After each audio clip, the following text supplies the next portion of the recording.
Good evening, Cardinals and Cubs fans. It's April 26th, and this week on the Team Rivals podcast, Pete is out, but Elliott and I are in, and we are going to talk about all things that happen with Cardinals and Cubs baseball this week, plus what's in store for the weekend.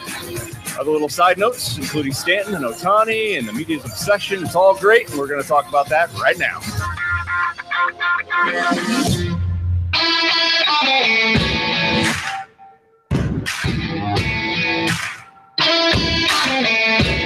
Smith corks one into right down the line. It may go. Go crazy, folks. Go crazy. There's the drive. Way back. It might be. It could be. Yeah. High drive into left. Back goes the Craig. He's at the track. He has it. The Cardinals world champion for 2011. A little bouncer slowly toward Bryant. He will glove it toward Rizzo. It's in time, and the Chicago Cubs win the World Series.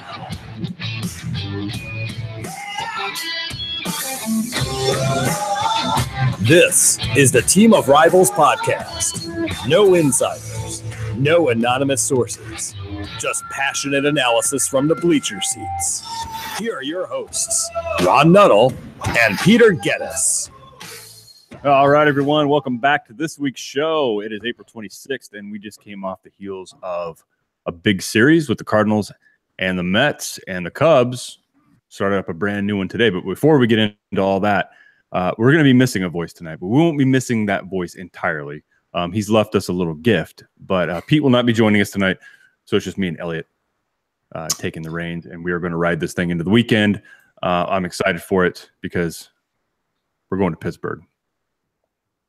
And yeah, you get to beat up the Pittsburgh Pirates this weekend, while we actually have a challenge this weekend. Yeah.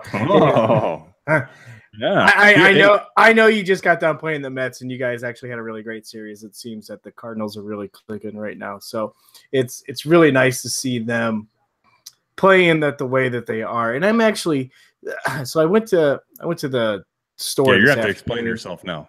And I'm wearing my Cubs sweatshirt, and the guy behind the counter, he's like, it's like, so you guys ready to lose this weekend?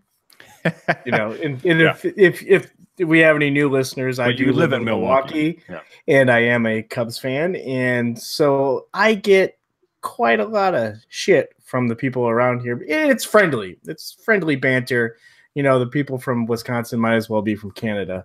So anyways, I'm just like, you know what? I said, it's all good. I said, it's a great rivalry. We're having a good, you know, it's good that we're competitive. And I even said to him, and I can't believe I said this. I said, it's going to be a 3-team race this year. I said, the Cardinals are really playing well. I said, the Brewers are playing well.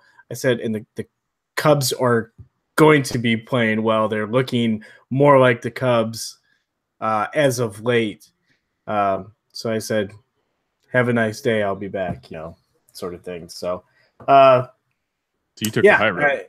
You took the high road. Did. I do. I'm not going to, I don't want, you know, even if I'm provoked, I am not going to. You know who you're not like. I'm not going to be an asshole. You know who you're not like. So. Who am I not like? Just take one wild guess. Cardinals fans? Jeez. There are a few. No. No, there's. I mean, Yankees fans get kind of pissed off when you. Pete is a smart. Pete is one of the smarter baseball fans I know. But provoked, I don't think he can hold it together. I mean, I knew the guy wasn't trying to get me angry. He was just poking fun. You know, I had my Cubs gear on, and you know, he's just like, you know, he's like, you ready to lose this weekend? I don't think Pete recognizes fun from combativeness. I think he's going to attack. I think he's going to go in attack mode. Now, if the guy would have said, "You ready to get your asses kicked this weekend?" I would have had a bit of a different response to him, but he was being nice. He wasn't being a drunk asshole sitting in the bleachers. So yeah, Elliott, you're not like that anyway, man. I think it would have to take somebody being really, really over the top before they're going to get you to react. Yeah. Yeah. It takes a little bit more than that. So, yeah. Anyways. Yeah, right. So let's talk about your series ended first. So an impressive showing, I think, in Colorado from the Cubs, taking 2 out of 3 there in Coors Field. That's their home. They were a playoff team last year. I think they're going to still be pretty damn good this year. But you marched in there and took 2 out of 3. Yeah, I mean, you got one of the best third basemen in the league doing what he does, along with our third baseman.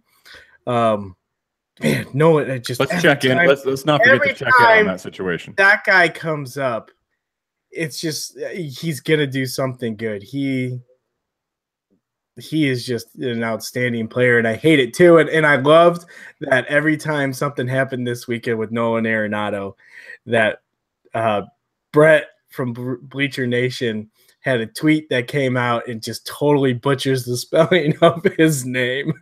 It makes it fun. And then when he I don't know, I can't remember what he did. He had some sort of defensive play, and he's like, I can't even not spell his name right this time. I mean, he's just showing the kind of caliber player that he is. And Colorado's good. I mean, they've tried him and Charlie Blackmon, and they've just got some really solid ball players. Trevor Story. So those guys were – it was a great series. It was fun. A lot of runs were put up. I mean, you had 16-5 on Friday, 2-5 on Saturday, which was the loss at the low scoring game for Colorado. Yeah, right. and then 9-7 on Sundays. So good series. Good to come home. Split in Cleveland, and then now we're up against Milwaukee right now, and currently up 1-0. Looks like 1-0. It's in the top of the 8th right now, at least according to my internets. Elliot, you're probably getting it more live than me. No, because I am just like you. Up, man. Is that on the ceiling or? No, it's right here. I'm like 2 feet in front of it, so I gotta look up above my monitors. It's like the front row. I'm not looking at the ceiling, so it kind of looks like yeah. 2 outs, top of the 8th. Thickberger is in pitching. My man. Your man. Hey, one thing, speaking of butchering names, I know that your guy from Bleacher Nation, which he is, he does have a pretty good sense of humor. I do like that guy. Even though I'm wearing this shirt tonight. By the way, this is the 1980s classic pullover. I don't know if you noticed that or not. I did. Yeah, actually, funny story. In college, I lost a bet and had to wear a 1980s Cardinals jerseys out to the bar. Was it the powder blue one? Or was it this one? It was the powder blue one. It was an Ozzie Smith jersey. That was the only way. That was the only way that I was going to wear it, is if I could wear an Ozzie Smith jersey. This was back in 2001. So I lost a bet. It had to do with baseball. So I had to wear that freaking jersey out all night. No, that is a sweet jersey. And here's the thing: like my wife, that's the one she wants. She wants it, for a woman's version of it, and that's one I just can't find in women's size or even a women's version of. So I have to do some hunting around, but that's the one she wants. I bet if you found like a kids large or something like that, I bet they make it in like a kids large. Yeah, it would probably work. But yeah, so I followed the Cubs series a bit while that was going on. Of course, we travel back into last weekend a bit. The Cardinals had a home series against Cincinnati, and I think the Cardinals wanted to keep them in town a little bit longer, I think. Yeah. All right. So, looking at their record. So if we do just travel back a bit into the last week, and there's a mix of fans in Cardinals nation, let's just call it, the whole fan group. And some are looking at, well, you got 15, we're 15-9, but boy, 7 of those wins, nearly half of those have come against the Cincinnati Reds. So that doesn't mean much. You beat a AAA team, you hear a lot of. Yeah, I mean, you've got 7 games. Do you want to come say hi into the mic? Come on. Elliott's on. It's just Elliott. Are you live? Yep. I am live. Come on over. Is it video on? Hi, Sarah. Video's on. No, I'm not. Why? You look pretty. Hi, Elliott. Hi. All right, you can go back inside. She doesn't need my permission. No, where were we? So the record. The record. They played the Reds. Yeah, half your games are against the Reds currently right now.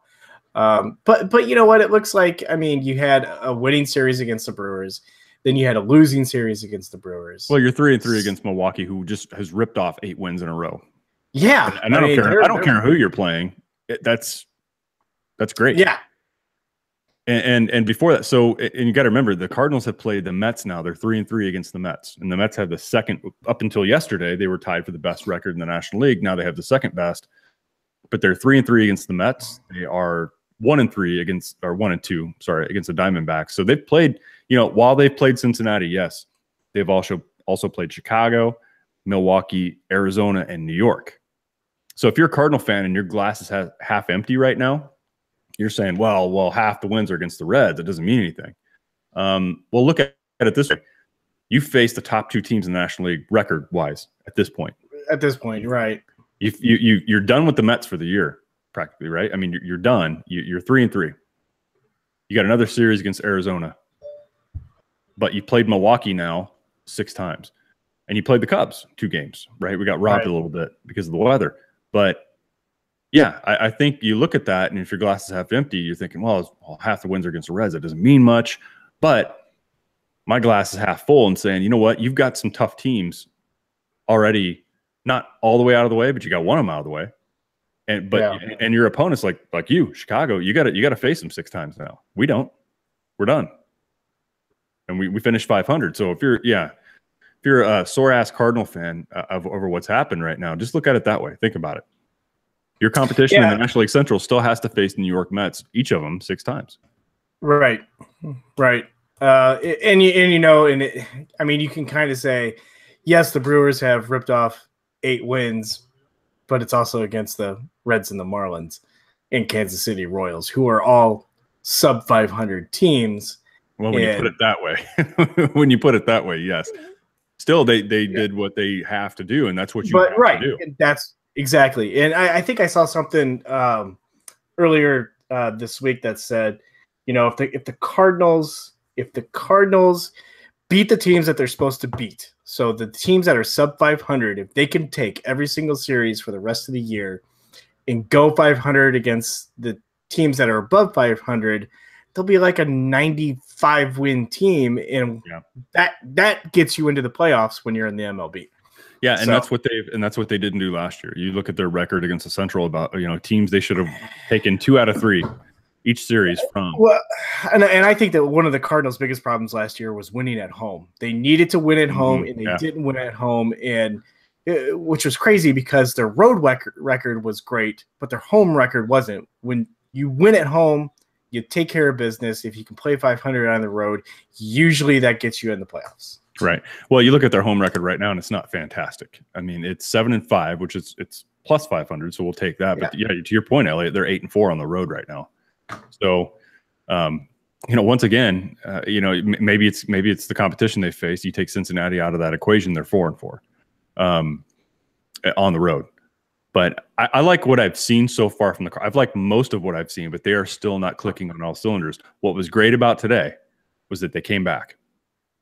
They've come back now a couple times. They tied That's something that they didn't do last year because their bullpen was always letting them down in those later innings, and it made it tough for them to come back because runs were always being given up. Right, and I don't care what kind of bullpen you have. When you start going into when you go all the way to the 13th inning, let's face it right now. Normally, you're looking at almost like a different pitcher every inning, and chances are one of them is going to be off. I mean, you got 5 guys sitting there. What are the chances of all five guys, going scoreless, right? Chances are you're going to have one of them that's off when you get into extra innings, and that's the risk. I thought for sure when they went into extra innings and couldn't score, I thought, man, this is going to be another extra inning game. They're going to drop, and I thought they would walk out of this the 1-2 series record because they just, Mike Matheny's track record in extra innings isn't fantastic. But you look, I don't know what La Russa's was, but I kind of felt it was the same with La Russa. With La Russa, you look up and all of a sudden he's burnt through his bench by the 9th inning. he's burnt through his bullpen. And yeah, there's some managers that take the risks early to try and win, so that you don't see those extra right. And then there's some guys who just play the slow play and hope that their offense can get those runs and get the win. So. Yeah, and so the other great thing about seeing what happened today, John Gant, who was recently called up, he was acquired from the Braves, I believe, in the Jaime Garcia trade.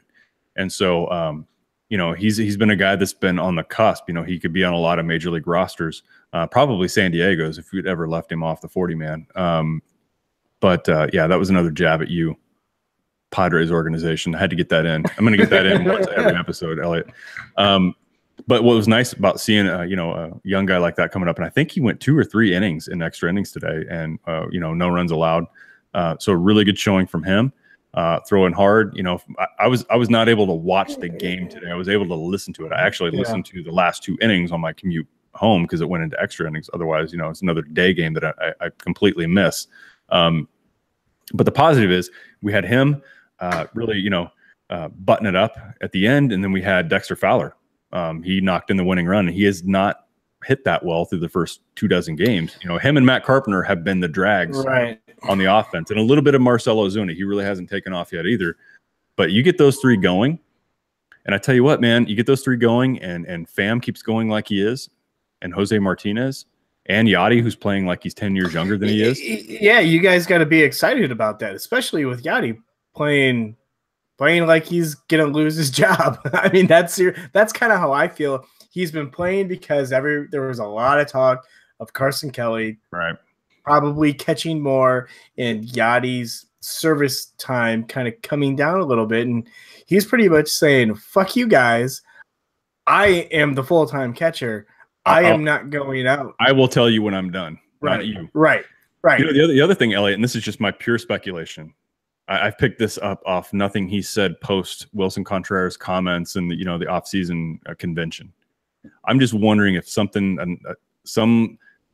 part of that motivation in there floating around in that gray matter in the brain somewhere is that another catcher, a younger catcher, said, "I know I'm already better than them," even though that's not what he meant, but it's floating around somewhere back there, and so he's got that just extra bit of. He didn't never said I'm better than them. He says I want to be better than them. He said, I want to be the best catcher. I want to be an MVP. And he's like, Buster Posey and Yadier Molina, I want to be better than him. And you know what?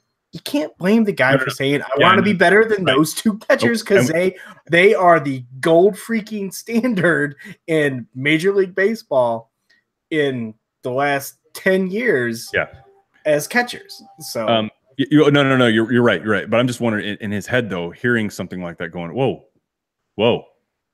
Somebody said that. In Yachty's mind, he's probably thinking, "Is he calling me a has-been? Because I'm not a has-been."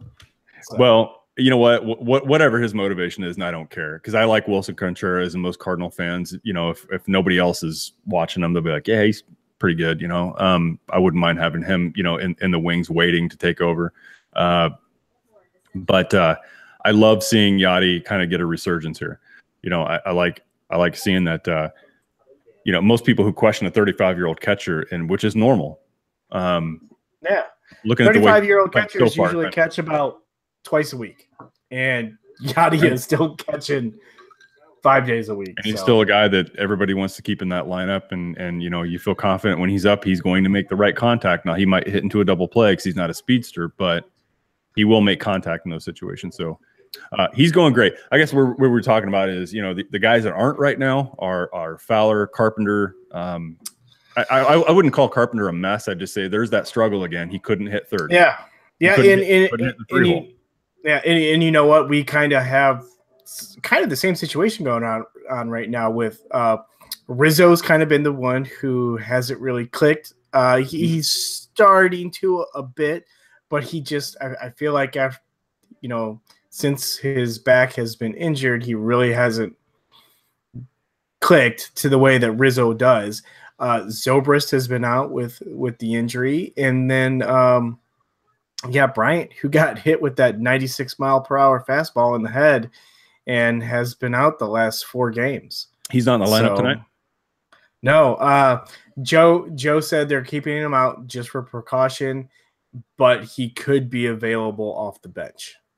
So so far I haven't seen him come up. I would love for him just to go out and get in at bat here, just to even if they have to just burn a bench guy here, which they might not do because it's still only 1-0. God, it would have been nice though to get him in at bat tonight just to see where he's at. I can't imagine this is going to affect him mentally at all. It has some guys, but so far though they haven't said anything's really wrong with him. This has just been a precautionary move to keep him out, to let him kind of clear the cobwebs, I guess. Well, it was really loud. I listened to I saw the replay on that, and that was sounded like it came off a bat, but it didn't. It came off of a helmet. Yeah, an inch or two down, it could have been really bad. So I remember this is probably 8 years ago. One of the Cubs. I can't remember what his name is. He was a rookie, made the club out of spring training. It's one of the first few series.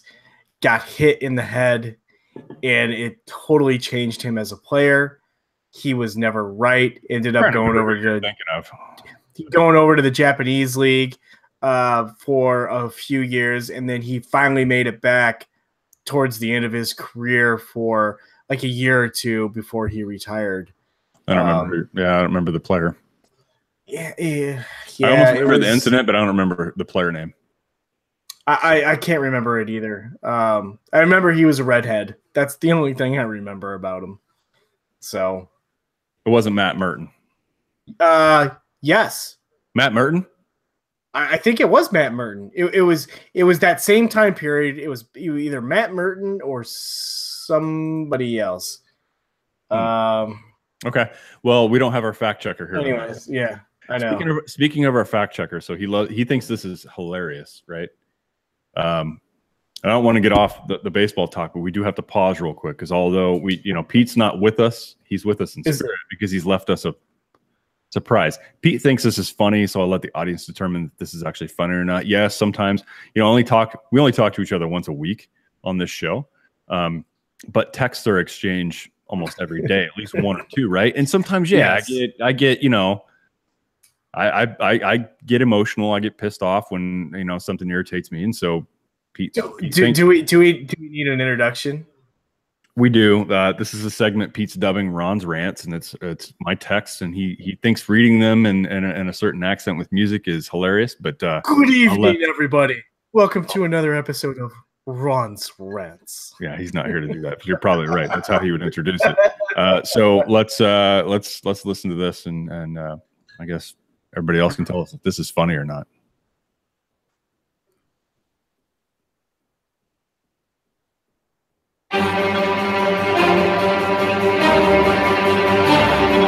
It's another edition of Ron's Rants.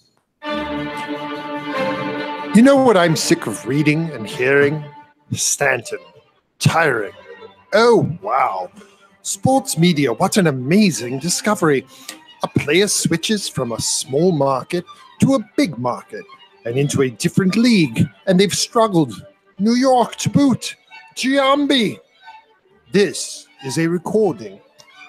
No, the media radio are a bunch of drones on this topic. My daughter watches the same damn episodes of Mickey Mouse Clubhouse over and over. I know the words. I feel the same way when I turn the radio on. Same shot, over and over, with a sprinkle of Otani. Jesus. This has been another edition of Ron's Rants.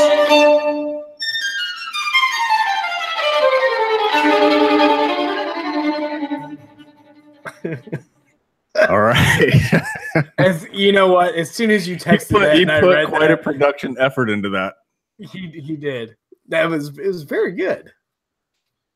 That wasn't bad. As soon I hadn't listened to it thinking this as soon as you sent that, I'm like, oh, this is perfect. This is freaking perfect. Well, okay. So, Pete, well done. That was a great production, actually. I'm impressed. I'm impressed with the time you took into that, and then the reverb on the voice. I mean, geez, he needs to start editing these. But give me a little backstory about where that rage came from. Is that I have a 40-minute commute to work, right? And I heard about Stanton and the Yankees, like the entire frickin' ride to work. So was this on like XM, MLB Network? MLB Network radio in the morning. And I'm like, here I am. And this has been the content the entire time. Callers, subject matter, whatever. And then they're talking, well, my experience with this guy coming in. I mean, Jesus. I mean, no shit. When I pull in the parking lot, to get ready to get out of my car, they go to commercial. The next thing is Ohtani. Like, oh no, perfect. That's great. Yeah. Stanton the whole drive. And then as soon as I get in the parking lot, and guess what we're getting ready to talk about after the break? How did Ohtani do last night? Like, is there no other baseball happening? Right. I mean, is the rest of the world of baseball so boring that these guys cannot come up with other content? Is the Stanton thing so fascinating to everybody that we have to drone on about it over and over again? At the end of the year, he's gonna have 40 home runs, right, Elliott? Or 50. Or 50. Who cares? Yes. He's adjusting. This is not a story. He's not going to go in there and match Judge slug for slug. Right. In the first month. So he's going from the NL to the AL. He's going to Miami, which is a small market team, to the biggest market team in all of Major League Baseball, the New York Yankees. Yeah. He's going to have the spotlight on him because of Judge being there and just them being the Yankees. He's a streaky player. Did the Yankees not get the memo that he's going to get hot for streaks and then he's going to get cold and strike out a shit ton? I mean, that's been the way Jesus Christ, just think if he was having the same season that he had in 2016, they would be losing their fucking minds right now. Yeah. Yeah. And see, these players, they have to realize that at some point, like, periods of time, they're probably like, damn, it wasn't that bad there because I wasn't getting these questions at the locker after the game in Miami. Right. Or, Giambi wasn't getting, this kind of stuff, these kinds of things thrown at him when he was in Oakland. When you go to New York, it's a whole different thing.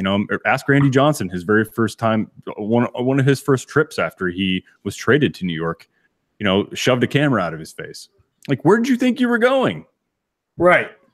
This is where you wanted to play. You said you wouldn't accept a trade anywhere else but New York, and here you are. But you know what? The thing is, I don't want to come off saying that Stanton's the problem here. He's complaining because he's really not. He actually has a pretty good attitude about the whole thing. The media is my rub is the media. Like, guys, there's other baseball happening. Get on another topic. Oh, a lot of baseball happening. I mean, we could be talking about how Harper is. He started off hot again, and now he's hitting around 250 again. We could be talking about Manny Machado. He's having a great year right now, and he's probably not going to be with the Orioles after All-Star break. Could possibly be a Cub. There could be an Addison Russell trade. I don't know. I mean, there's a lot of stuff going on. I mean, Matt Harvey going to the bullpen and being pissed about it. You're in the bullpen because you suck, Matt Harvey. We can touch on that. I mean, we know this is a Cub Cardinals podcast, but obviously there's a whole world of baseball out there, and we touch it throughout the year, right? And at the end of the year, we have to deal with it. Matt Harvey, that's a good thing to segue to, Elliott, because neither one of us nor Pete know this guy. But we know of his history through what, we read about him, what writers write about him, and what he says in front of camera.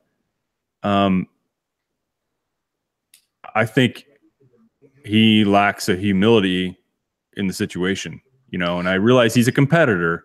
Yeah. But you at some point in time have to take inventory of what you have produced on field, and you haven't been good. You just said it. You haven't been good. You are in the bullpen. Shut the hell up. Do your job out there, and then you'll work your way back in. He will have if he gets his shit together in the bullpen, he will have preference over anybody they have in the minor league or anybody to win his job back, and he has to understand that. Yeah, I mean, he's a 6 ERA does not earn you a starting spot in the rotation. Shit, a 6 ERA doesn't earn you a relief, but because of who you are, they're going to give you a chance to correct either a mechanic issue or a possible injury or mental issue, whatever you got going on. The Mets could have just either cut you, or I don't even know if he's got options for assignment, but he needs something. Something needs to be corrected. And putting him into the bullpen, getting him short bursts, that may be the answer. But right, there could be worse problems. You're still there. I mean, get it corrected, work your way back in. That's what you got to do. I mean, there's a lot of different situations that could happen, but if I'm him, I'm not complaining. But no, I'm not him, and I'm not making millions of dollars, but Jesus. Well, and you think about this too. Shut your mouth and pitch, Matt Harvey. Well, if you're and if you're the Mets, you're thinking the same thing. You're like, not only don't make noise in front of the media, in front of cameras, in front of microphones right now, because your teammates can't appreciate that either. Well, no, but if they're trying to shop him around anywhere, who wants a troublemaker, right? Who wants somebody who's complaining? They don't. They want somebody who's acknowledged that, you know what's going on right now is not working. They have to do what's best for the team. They've moved me out here, try to fix some things. Put me in other situations, extend me a little bit on, in games that are either blowouts or we're getting blown out, and try to figure a few things out, and I'll work my way back in. I'm committed to doing that. Teams that are willing to trade for somebody like that are looking for that kind of attitude. I would guess they're looking for that kind of attitude. He's not projecting that right now. So they're between a rock and a hard place with him, because I don't know who's going to want him at this point. And the Mets, we're able to trade him, they're not going to get anything back.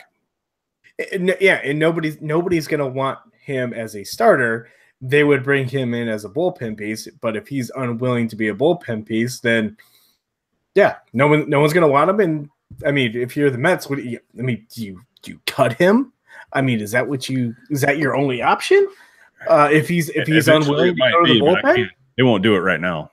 I mean, how bad does he want to play baseball? I guess that's the question. I mean, if he wants to play baseball bad enough, he's going to go to the bullpen. Yeah. No, absolutely. But take a page out of Mike Montgomery. Yeah, I want to be a starter, but you know what? I want to play baseball, so I will do whatever it takes to help my team out. I mean, be a team player. What happened to that? What's happened to that? So, well, it's not happening there, but still, New York is off to a better than what I expected start. And look at the way Syndergaard threw today. I mean, geez, he went through nearly 8 innings, without yielding anything. And so, he's they've now faced him twice this year, and neither time have they really been able to get to him. So he's a tough pitcher. Top 3 overperforming teams this year so far have been the Mets, the Phillies, and the Braves. Speaking of the Phillies, so the Phillies and Cardinals have identical records right now, 15-9. Yeah. That brings me to my question. Yes. Knowing what you know now, you are Theo Epstein.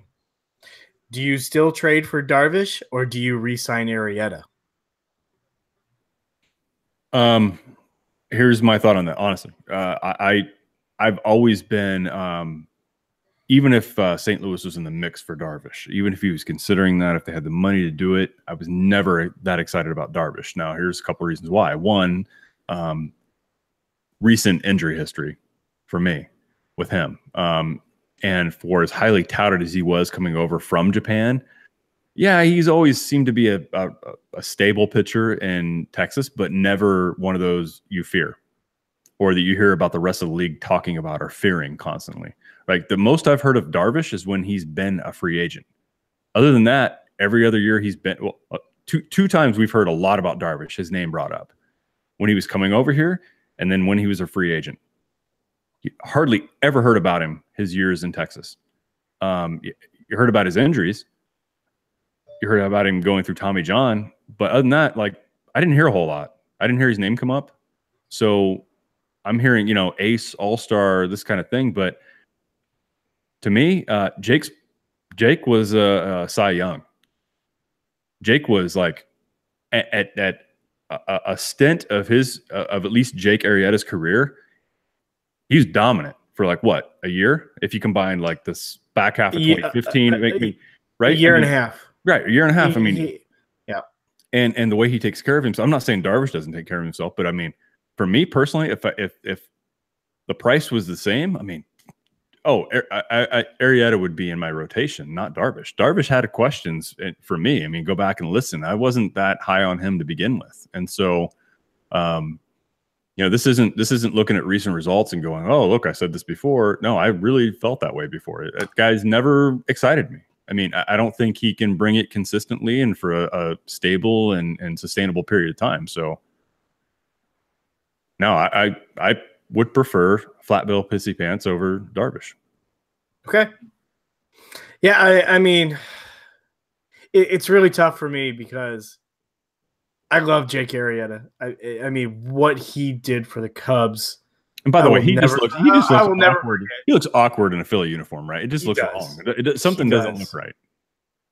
And part of me still wishes that he was with the Cubs based on the knowledge that I have now. Part of me is like, no, Darvish was the right move because I believe in Theo. Theo can, do no wrong, which is not true. I mean, there's been some questionable moves, but I mean, look at his last, few years in Boston. There was, there were contracts that were taken on there that probably should have never been, right? I mean, this thing happens, but right. I mean, you can still argue Hayward, even though it looks good right now, but you got to remember the last 2 years. Yes, he's won Gold Gloves, but his bat wasn't where it was, and that was one of the big things. Where you needed a corner outfielder, they have to carry a bat. Right. And he did. Somebody who was hitting 290, somebody who was hitting 20 home runs a year, someone driving in 85 runs. Right. And you're not asking for the moon there, Elliott. You're asking for a serviceable you're asking for a corner outfielder. Above average hitter with bring your Gold Glove stuff. We signed you because you are a Gold Glove right fielder. We signed you because you were an above average home, medium power, driving in the runs that, will help this team. And that hasn't been there the last 2 years. Right. I mean, and simplify it even more, Elliott, and say, I would just want somebody there that at least when he's up to bat, people aren't saying, oh, thank God Hayward's up. No, you want him to say, well, shit, well, Hayward's up. Well, this isn't going to be right. This is going to be it. Yeah. And people, like, the last 2 years has been, he's going to roll over to the second baseman or he's going to pop it up to the right fielder. That's what it's been. And holy shit, he's been spraying it all over. He's been hitting for a bit of power.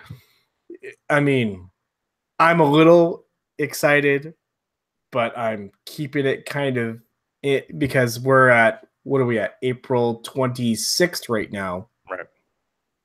Is he going to be still doing this August 26th? That is my question. If he can keep doing what he's doing now, then I won't say that he's fixed. I'm saying that he's having a good year. It might take an additional year because if he goes through the season and he ends the season at 285, 80 runs batted in, 15 to 17 home runs. Okay. Yeah. You know who he reminds me so much of that had so much potential that everybody talked about, but ended up at the end of the day being an average player, was kind of like a Todd Zeal, where right. Todd Zeal was supposed to be, the next, great thing. Well, even go to JD Drew. I mean, these are both Cardinals, ironically.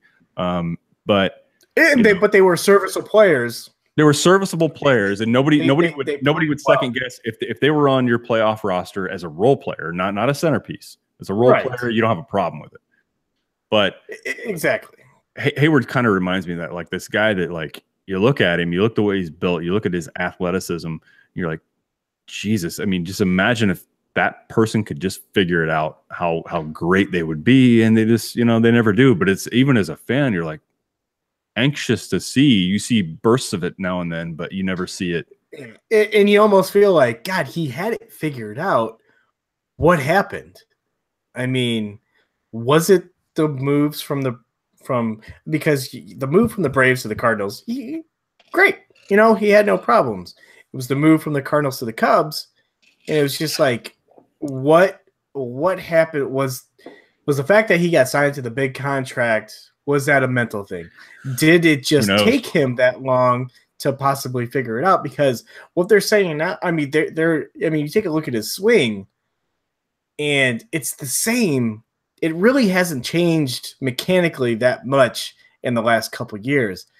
And the kind of the things that I've been reading is Chili Davis just said, pretty much what I hear is that the Chili Davis, the new Cubs hitting coach, has said, hey, man, just go out there and hit. Don't worry about your mechanics. Just do what you've been doing for all of your life. Mm-hmm. And there's no pressure on you. So maybe that's it. Maybe he just needed to hear, we're not expecting anything out of you. We just want you to go up and take it at bat. Not even get a hit, just take it at bat. So I don't know. Yeah. So by the way, you mentioned something earlier about mispronouncing names, and so I was while I was listening to the Cardinal game on the radio today, Mike Shannon, love him, love the guy. He's been there for, I don't know how many years he's been there for decades. He was in the booth with Jack Butt for many years, former Cardinals player, former World Series champion with them. But Mike Shannon's a beloved character. Similar to what Ron Santo was to Cub fans, Mike Shannon is to Cardinal fans. Nearly the same thing. But he's known for Shannonisms. Is this like Hawk Harrelson? Yeah. It's similar, but I heard one today, and I'm not sure many people caught this, but John Gantz on the mound. Of course, Mike Shannon says Ron Gantz on the mound. If you remember Ron Gant, the former Brave and former Cardinal left fielder, so from a couple decades ago. But love the guy, and I love that you can catch stuff like that. And if you're Shannon's not that old. He's in his 70s. He's up there. I mean, I think he's only staying the home games, or maybe regional if they're a little closer. He might do those, but he's not doing the long trips. I know that for sure. So, well, we were without Pat Hughes tonight, so really? Which was interesting. Yep, they had Hub Arkish and Ron Coon. I didn't know he was doing. No, when I knew the Hub Arkish name, when I still lived in that area, he was doing a lot of Bears coverage. He was the Bears beat reporter, and last year Mark Grody was the pre and post game for the Cubs. So Arkish was the score guy, right? He was a 670 guy. That's where the Cubs are on now, right? Yes. So the Cubs are on 670 the score. Last year Grody. Anymore? No. They are on 720. I think they're on GN. WGN radio. Wow, yeah. They flipped. Yes. Oh. So the Cubs went to 670, but Hub Arkish took over pre and post for Cubs, and he was doing play-by-play with Coomer tonight. And then, Grody, I think Mark Grody is now the new Bears beat reporter. So another thing I wanted to kind of bring up tonight is your worst nightmare is coming true. And that is what? That is Kyle Schwarber is tearing it up. Another homer tonight. Let's get your definition of tearing it up. Tearing it up. All right, so let me bring up tonight's the box score. I'm not buying it yet. The updated. I'm not buying it yet. Kyle Schwarber is 286 with a 1.027 OPS. Okay. He has. Hold on, let me bring up the. Let me ask you this. Here. Actually, while you're looking up stats, let me ask you this. 405 on base percentage, slugging 606 with 6 home runs, 16 RBIs, 13 base on balls. So he's had a nice year so far. He's 288 average, home run, 16 RBIs, like you said, 1.011 OPS, 66 at bats. He's off to a much better, way better start than what he ever has been. And he looks a lot better, except for the picture they have up on Cubs.com on MLB.com. They still have the fat picture of Kyle Schwarber up, not the. Oh, that's okay. No, him personally, I've always said I've admired what he did in the offseason because a lot of guys won't do that. Look at Pablo Sandoval, never bothered, right? Oh yeah, I know. But I'm not comparing their size. I'm just saying, like a guy like Sandoval never bothered. But at least he did something about it. Now, is he a monster? Is he having a monster year? Not yet. Because a couple of your media guys there that I kind of look at him like it doesn't piss me off. What do I care? He's not he's not a monster. I guess I'm overstating right now. He's having a good year. I mean, two days ago he was batting 305, so that would have looked a little bit. But he's having a good year, and you're like, you know what? I'm glad. I'm happy that's my left fielder. A good batting average, contributing to the offense, and that's what we need him to do. But the declaration of he's going to be a monster this year is just like, guys, shut up. Let him be the monster, and then talk about the monster. Yeah, that's what I'm hoping for. But my biggest surprise right now, right here, and I guess I shouldn't be surprised, is Javier Baez. Holy smokes! To me, right now, and that you said his name, I'll say this right now. That is from your roster. That is the most impressive player to me. It's just him. I mean, he's always been an electric player, especially with his defense and his tagging. Well, his glove work, we know that, right? We know his glove work's always been phenomenal. It's like when you don't need to make a spectacular play, you just need to make the routine play. Can he get there, right? When you slow down and you have enough time to throw the guy out, that you recognize that and you just do that, and you don't try to do something spectacular when you don't need to.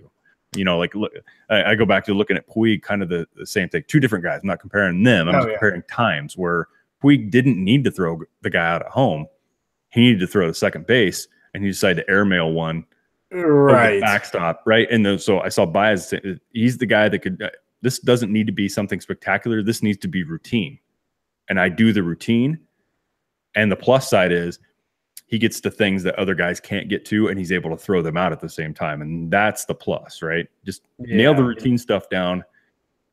We'll take the icing on the cake when you make a spectacular play. When he gets there, and I think he's getting there, you're like, well, shit.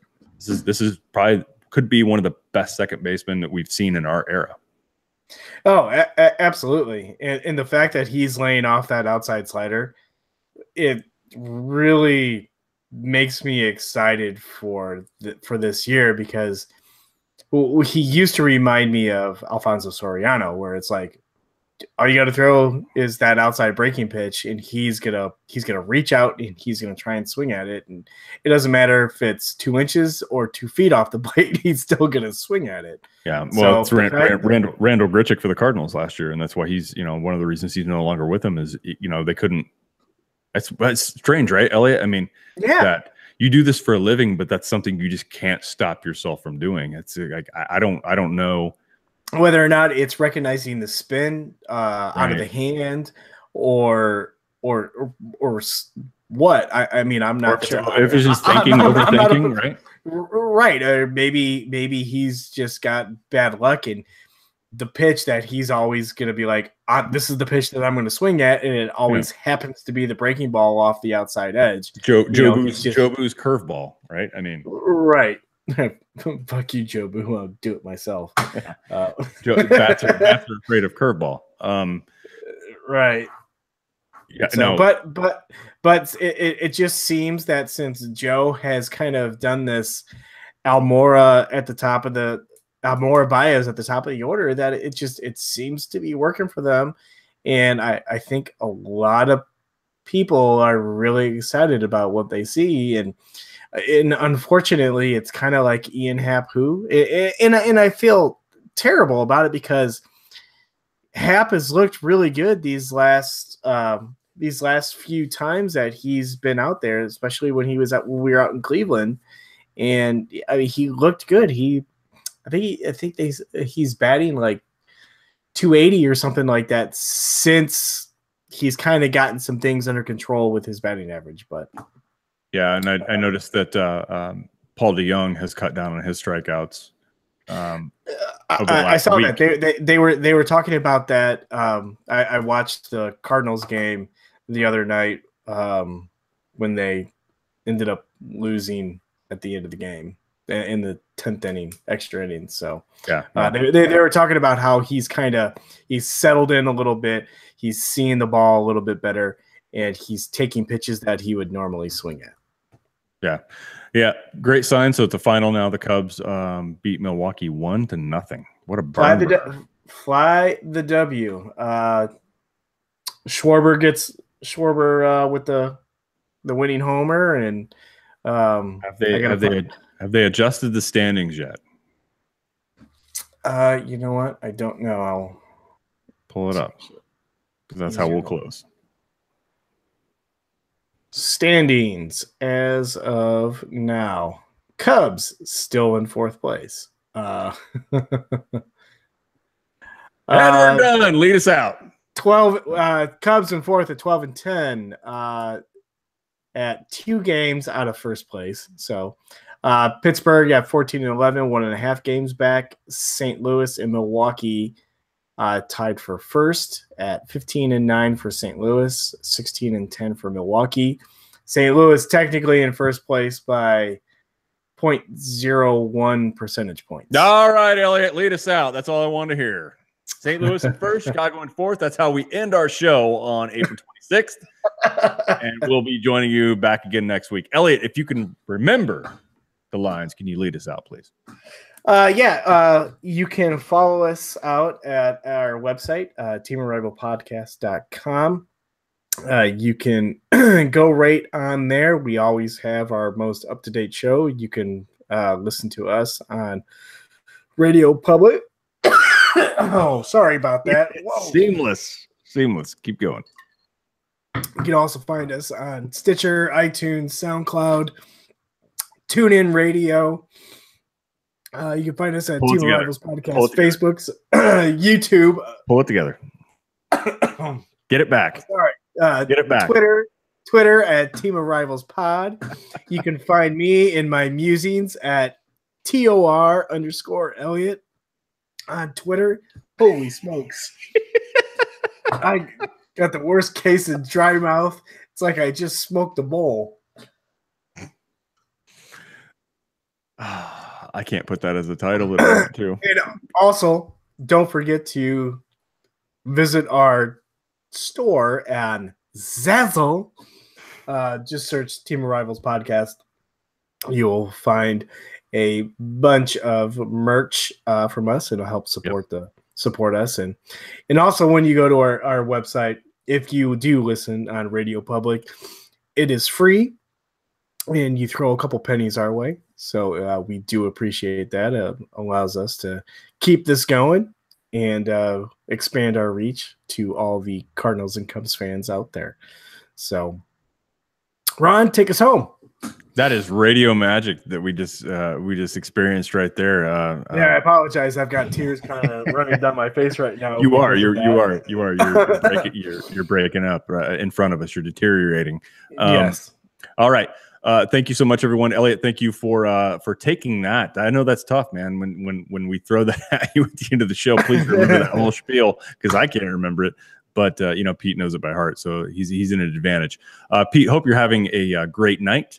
And thank you for the clip you left us. That was spectacular, my friend.